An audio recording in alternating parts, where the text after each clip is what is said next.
अगर राहुल गांधी, सोनिया जी और खरगे जी के सामूहिक प्रेस को एक शब्द में कहा जाए तो हार की हताशा में बहाना ढूंढा गया है। कांग्रेस पार्टी का अकाउंट अगर फ्रीज किया गया है तो देश का अकाउंट फ्रीज किया गया है।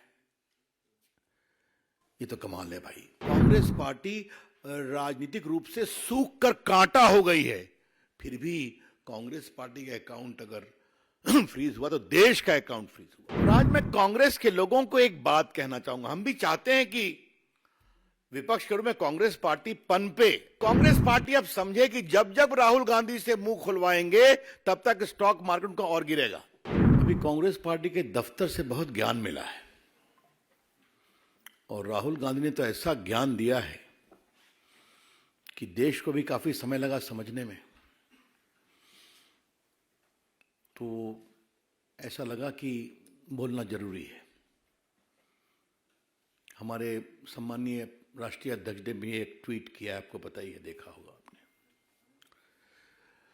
अगर राहुल गांधी, सोनिया जी और खरगे जी के सामूहिक प्रेस को एक शब्द में कहा जाए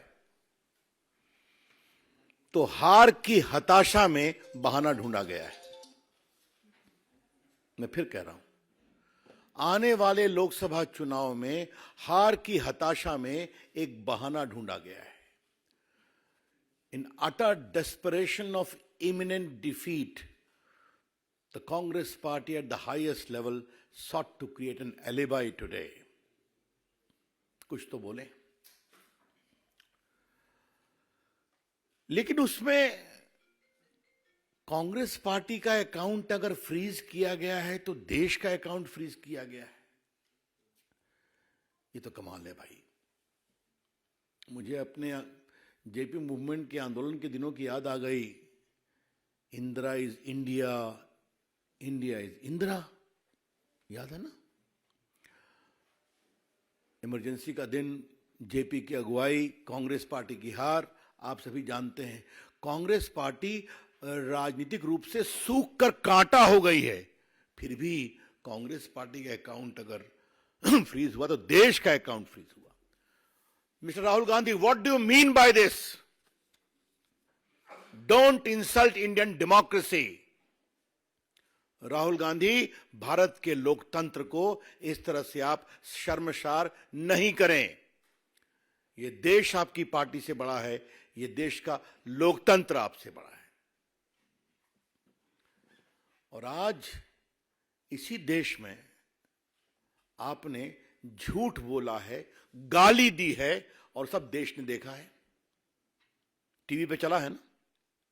तो आप झूठ बोल सकते हैं, गाली दे सकते हैं, देश सुन रहा है, आपको यह तक अधिकार है, और करें देश का लोकतंत्र नहीं है। ये कौन सा तर्क है? ये बात मैं बहुत विनम्रता से कहना चाहूंगा। जिनको नई बात नहीं हो तो अमेरिका में जाते हैं तो कहते हैं इंडिया में कोई डेमोक्रेसी नहीं है, सिंगापुर जाते हैं तो वही कहते हैं, लंदन जाते हैं वही कहते हैं, और आज उन्होंने यहां भी कह दिया। आज उनके झूठ का मैं पोल खोलूंगा। लेकिन राहुल जी, सोनिया जी, आपको अगर देश की जनता वोट नहीं देती तो हम क्या करें? बीजेपी के राष्ट्रीय मंच से हम एक सवाल पूछना चाहेंगे। सोनिया जी, राहुल जी, अब खरगे जी से कितना पूछा जाए देखते हैं। आज भी तो उनका नंबर 3 ही था प्रायोरिटी में, हालांकि वो राष्ट्रीय अध्यक्ष हैं। अगर देश के लोग आपको वोट नहीं देते और आगे नहीं देने वाले हैं तो हम क्या करें? अगर राहुल गांधी की यह अपेक्षा है कि भाजपा के मित्र उनके लिए कैंपेन करें तो ये तो हम करने वाले हैं नहीं, क्योंकि उनका तो स्टॉक मार्केट इतना गड़बड़ाया हुआ है। और आज मैं कांग्रेस के लोगों को एक बात कहना चाहूंगा, हम भी चाहते हैं कि विपक्ष के रूप में कांग्रेस पार्टी पनपे। कितना पनपे उनका विषय है, लेकिन कांग्रेस पार्टी अब समझे कि जब जब राहुल गांधी से मुंह खुलवाएंगे तब तक स्टॉक मार्केट का और गिरेगा। There is a gentle advice to the Congress party. We wish you well, but realize now the more you allow Rahul Gandhi to speak, the more you are losing the ground in the country. अभी आप सोच लीजिए।